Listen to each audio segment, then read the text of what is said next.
પ્રેમથી બોલીએ સદગુરુ ભગવાન કી જય. સંતો કહે છે કે ગંગા કિનારે ઘર કરો, રોજ ગંગા કિનારે રહો, રોજ ગંગા નદીમાં સ્નાન કરો, રોજ ગંગા નદીનું પાણી પીવો.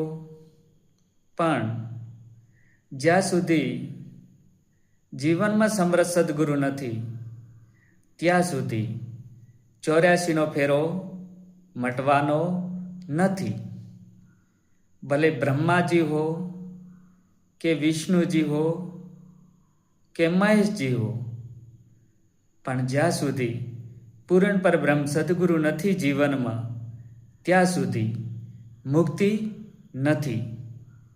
એટલે તુલસીદાસ ગુરુ મહારાજના ચરણોમાં વંદન કરે છે, પાદુકાને પણ વંદન કરે છે, ગુરુ મહારાજની ચરણોની રજને પણ વંદન કરે છે. બસ હરિઓમ તત્સત સદગુરુ ભગવાન કી જય.